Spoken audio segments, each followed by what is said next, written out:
ಪಂಚಮಸಾಲಿ ಹೋರಾಟದ ವಿಚಾರಕ್ಕೆ ಸಂಬಂಧಪಟ್ಟಂತೆ ಸಚಿವೆ ಲಕ್ಷ್ಮೀ ಹೆಬ್ಬಾಳ್ಕರ್ ರಿಯಾಕ್ಟ್ ಮಾಡಿದ್ದಾರೆ. 10 ಜನ ಮುಖಂಡರನ್ನ ಸಿಎಂ ಬನ್ನಿ ಅಂತ ಕರೆದಿದ್ರು, ಯಾರು ಬರಲಿಲ್ಲ. ಸಮಾಜದ ಮಗಳಾಗಿ ನಾನು ಹೋಗಿದ್ದೆ, ಪ್ರತಿಭಟನೆಗೆ ಹೋಗಿದ್ದು ನಾನು ಆ ಸಮಾಜದ ಮಗಳಾಗಿ ಹೋಗಿದ್ದೆ. ಆದರೆ ಸಿಎಂ ಮೀಟ್ ಮಾಡಕ್ಕೂ ಬನ್ನಿ ಅಂತ ಕರೆದೆ, ಯಾರು ಬರಲಿಲ್ಲ. ಯತ್ನಾಳ್ ಅವ್ರನ್ನ ಕೇಳಬೇಕು, ಇನ್ಯಾರನ್ನೋ ಕೇಳಬೇಕು, ಸ್ವಾಮೀಜಿಗಳನ್ನ ಕೇಳಬೇಕು ಅಂತ ಹೇಳಿದ್ರು.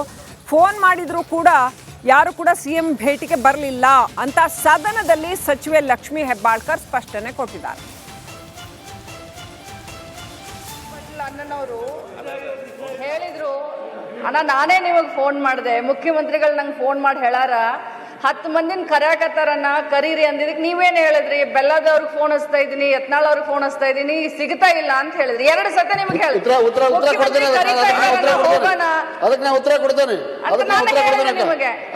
ಮುಖ್ಯಮಂತ್ರಿ ಯಾವಾಗ ಫೋನ್ ಹಚ್ಚಿರ ಅಂದ್ರ ಬೆಂಕಿ ಹಚ್ಚಿ ಬನಿ ಸುಟ್ಟಿಂದ ಫೈರ್ ಫೈಟರ್ ಬಂದಂಗ ಆಗಿತ್ತು ನಿಮ್ದು.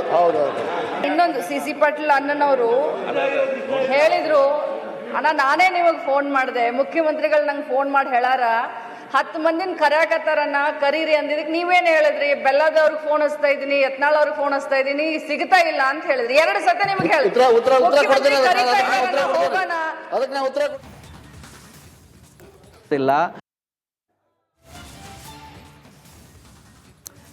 ಹೇಳಿಕೆ ಕೊಟ್ಟಿಲ್ಲ.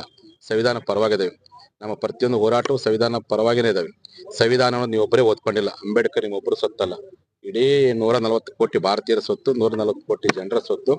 ಈ ರೀತಿಯಾಗಿ ಅಧಿವೇಶನದಲ್ಲಿ ಆ ಸಂವಿಧಾನದ ವಿರುದ್ಧವಾಗಿ ಅಂತ ಶಬ್ದ ಬಳಸೋದು, ಅದು ಇಡೀ ಲಿಂಗಾಯತರಿಗೆ ಮಾಡಿದಂತ ದೊಡ್ಡ ಅವಮಾನ. ಅವ್ರು ಹೇಳುವಂತ ಹೇಳಿಕೆ ಸಂವಿಧಾನ ವಿರುದ್ಧವಾಗಿದೆ ಅಂತ. ಪಂಚಮಸಾಲಿಗಳು ಸಂವಿಧಾನದ ಆಶಯ ಪರವಾಗಿನೇ ಮೀಸಲಾತಿ ಕೇಳಕತ್ತೇವೆ.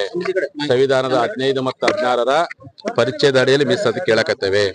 ಅದಕ್ಕೋಸ್ಕರವಾಗಿ ನಾವು 2 ವರ್ಷಗಳ ಕಾಲ ಇಡೀ ರಾಜ್ಯಾದ್ಯಂತ ಹಿಂದಿನ ಸರ್ಕಾರದ ಮೂಲಕವಾಗಿ ಸಾಮಾಜಿಕ ಶೈಕ್ಷಣಿಕ ಸಮೀಕ್ಷೆ ಮಾಡಿಸಿದ್ದೇವೆ. ಬೇರೆ ಸಮುದಾಯದವರಂಗೆ ವರದಿ ಇಲ್ದೇ ನಾವು ಮೀಸಲಾತಿ ಕೇಳಿಲ್ಲ. ನಮ್ಮ ಪರವಾಗಿ ಮಧ್ಯಂತರ ವರದಿ ಬಂದಿದೆ, ನಮ್ಮ ಪರವಾಗಿ ಹಿಂದಿನ ಸರ್ಕಾರ ಗೆಜೆಟ್ ನೋಟಿಫಿಕೇಶನ್ ಮಾಡಿದೆ. ನಾವು ಸಂವಿಧಾನ ಪರವಾಗಿದ್ದೇವೆ. ಇವತ್ತೇನು ಮುಖ್ಯಮಂತ್ರಿ ಹೇಳಿಕೆ ಕೊಟ್ಟರಲ್ಲ, ಅದು ಸಂವಿಧಾನ ವಿರುದ್ಧವಾಗಿರ್ತಕ್ಕಂಥ ಹೇಳಿಕೆ. ಈ ರೀತಿ ಸುಳ್ಳು ಹೇಳಿ ದಿಕ್ಕು ತಪ್ಪಿಸೋ ಪ್ರಯತ್ನ ಮಾಡಬೇಡ್ರಿ. ಕೊಡಕ್ಕಾಗಲ್ಲ ಅಂತ ಹೇಳಿರಲ್ಲ, ಪಡ್ಕೊಂಡ ದಾರಿ ಗೊತ್ತೈತಿ. ಹೋರಾಟ ಮಾಡಿ ನ್ಯಾಯಯುತವಾಗಿ ನಾವು ಹೋರಾಟ ಮಾಡ್ತೀವಿ. ನಾವು ಜನರ ಜೊತೆಗೆ ಇದ್ಕೊಂಡು ಹೋರಾಟ ಮಾಡಿನೇ ಮೀಸಲಾತಿ ಪಡಿತೀವಿ. ನಾಯಕರುಗಳು ಪ್ರಶ್ನೆ ಮಾಡಿದ್ರು, ಸದನವನ್ನೇ ಬಹಿಷ್ಕಾರ ಮಾಡ್ತೀವಿ, ನಮ್ಗೆ ಅವಕಾಶ ಕೊಡ್ಲಿಲ್ಲ ಅಂದ್ರೆ ಅಂತ ಎಚ್ಚರಿಕೆ ಹಾಕಿದ್ರು. ಹಿರಿಯ ಸದಸ್ಯ ನಮ್ಮನ್ನು ಅಗಲಿದ್ದಾರೆ. ಈಗ ಅಭಿಚರಿ ಸಂತಾಪ ಸೂಚನೆ.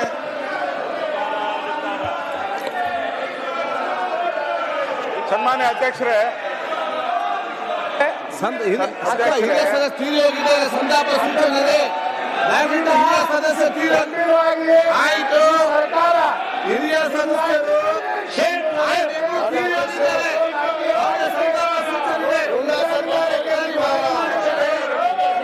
ಸಂತಾಪ ಸೂಚನೆ. ಜಯಣ್ಣ ಮತ್ತು ಆರ್ ನಾರಾಯಣ ಜಯಣ್ಣ ಮತ್ತು ಆರ್ ನಾರಾಯಣ ಅವರು ತೀರಿ ಹೋದ ಸಾರನ್ನ ಸಂತಾಪ ಸೂಚನೆ. ಎಲ್ಲ ಸದಸ್ಯ ಅರ್ಥ ಮಾಡಿಕೊಳ್ಳಿ. ನಾವು ನೀವು ಯಾರು ಪಾಲ್ಗೊಳ್ಳಲ್ಲ, ನಾವು ನೀವು ಯಾರು ಪಾಲ್ಗೊಳ್ಳಲ್ಲ. ಇವತ್ತು ನಾಳೆ ನಾವು ಆಲೋಚನೆ ಮಾಡಿ ನಿಮ್ಮ ಸಂತಾಪ ಬಂದಾಗ ಮತ್ತೆ ಇಲ್ಲಿ ಯಾರು ಮಾತ್ರ ಏನಾಗ್ತದೆ ವಿಚಾರ. ಇವತ್ತು ವಿರೋಧ ಪಕ್ಷ ಸಂತಾಪ ಸೂಚನೆ ಮಾಡಬೇಕು. ನೀವು ಸ್ವಲ್ಪ ಗೌರವ ಕೊಡದೆ ಕೆಲಸ ಮಾಡಿ. ಮತ್ತೆ ಹೋಗ್ಬೇಡಿ. ಯಾಕೆಂದ್ರೆ ಒಂದು ಅರ್ಥ ಮಾಡಿಕೊಳ್ಬೇಕು. ಹಿರಿಯ ಸದಸ್ಯರು ನಿಮ್ಮಾಗೆ ಇಲ್ಲಿ ಬಂದು ಕೂತ್ಕೊಂಡಾಗೆ ನಿಮ್ಮಾಗೆ ಇಲ್ಲಿ ಬಂದು ಈಗ ನಮ್ಮಲ್ಲಿ ಹಿರಿಯ ಸದಸ್ಯ ನಮ್ಮನ್ನು ಅಗಲಿದ್ದಾರೆ. ಈಗ ಅಭಿಚರಿ ಸಂತಾಪ ಸೂಚನೆ.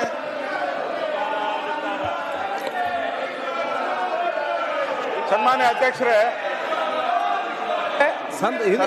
ಹಿರಿಯ ಸದಸ್ಯ ತೀರಿ ಹೋಗಿದ್ದಾರೆ. ಸಂತಾಪ ಸೂಚನೆ. ಹಿರಿಯ ಸದಸ್ಯ ತೀರಿ ಆಯ್ತು. ರೈಟ್, ಸದನದಲ್ಲೂ ಕೂಡ ಮೀಸಲಾತಿ ವಿಚಾರವೂ ಸೇರಿದಂತೆ ಸಾಕಷ್ಟು ಗದ್ದಲ ಉಂಟಾಯಿತು. ಜೊತೆಗೆ ಸ್ವಾರಸ್ಯಕರ ಚರ್ಚೆಗಳು ಕೂಡ ನಡೆದವು.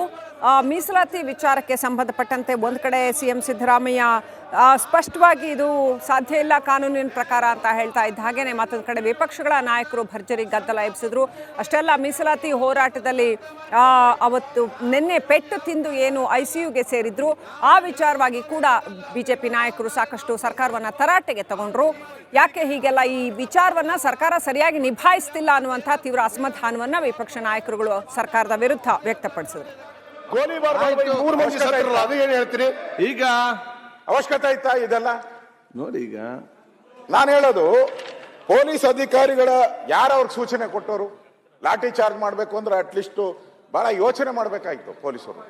ಇವತ್ತು ಆ ಯೋಚನೆನೇ ಮಾಡದೆ ಇವತ್ತು ಅನಾಹುತ ಆಗಿದೆ. ಆದ್ರಿಂದ ಇದು ಸರ್ಕಾರದ ಫೇಲು. ಸಂತಾಪ ಸೂಚನೆ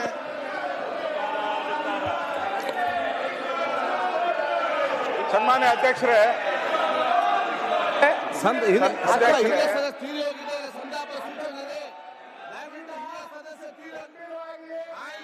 ಬಗ್ಗೆ ಇನ್ನಷ್ಟು ಅಪ್ಡೇಟ್ ಪಡ್ಕೊಳ್ಳೋಣ. ನಮ್ಮ ಪ್ರತಿನಿಧಿ ಸುರೇಶ್ ಕನೆಕ್ಟ್ ಆಗಿದ್ದಾರೆ. ಸುರೇಶ್, ಸಾಕಷ್ಟು ಗದ್ದಲ ಗೊಂದಲಗಳಿಗೆ ಸದನ ಇವತ್ತು ಸಾಕ್ಷಿಯಾಗಿದ್ದು ಒಂದು ಕಡೆ, ಆದರೆ ಸ್ವಾರಸ್ಯಕರ ಚರ್ಚೆಗಳು ಕೂಡ ನಡೆದವು. ವಿಶೇಷವಾಗಿ ಪಂಚಮಸಾಲಿ ಮೀಸಲಾತಿ ವಿಚಾರದಲ್ಲಿ ಸದನದಲ್ಲಿ ಸಾಕಷ್ಟು ಚರ್ಚೆ ಆಯಿತು ಅಂತ, ಬಿರುಸಿನ ಚರ್ಚೆ ಆಗಿದ್ದನ್ನ ಗಮನಿಸಿದ್ವಿ.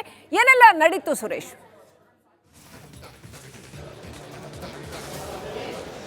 ಎಸ್ ಶ್ರೀಲಕ್ಷ್ಮಿ, ಏನು ಪಂಚಮಸಾಲಿ ಸಮುದಾಯಕ್ಕೆ ಮೀಸಲಾತಿಯನ್ನು ನೀಡಬೇಕು ಅನ್ನುವಂತಹ ಒಂದು ಒತ್ತಾಯ, ಆಗ್ರಹ ಏನಿದೆ ಸಮುದಾಯದಿಂದ ಬೇಡಿಕೆ ಹೆಚ್ಚಾಗಿದೆ.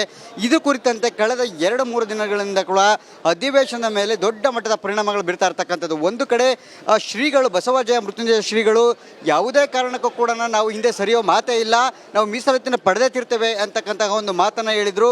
ಜೊತೆಗೆ ನಿನ್ನೆ ಅದು ಲಾಠಿ ಚಾರ್ಜ್ ಆಯಿತು, ಆ ನಂತರ ಅರೆಸ್ಟ್ ಆಯಿತು. ಅದೆಲ್ಲವೂ ಪರಿಷತ್ ಆಯಿತು. ಅದರಲ್ಲಿ ಪ್ರಮುಖವಾಗಿ ಕೂಡ ಇವತ್ತು ಮೊದಲನೇ ಬಾರಿಗೆ ಮೀಸಲಾತಿ ವಿಚಾರ ಕುರಿತಂತೆ ಇವತ್ತು ಸಿಎಂ ಸಿದ್ದರಾಮಯ್ಯವರು ಪ್ರಸ್ತಾಪವನ್ನು ಮಾಡಿದ್ರು.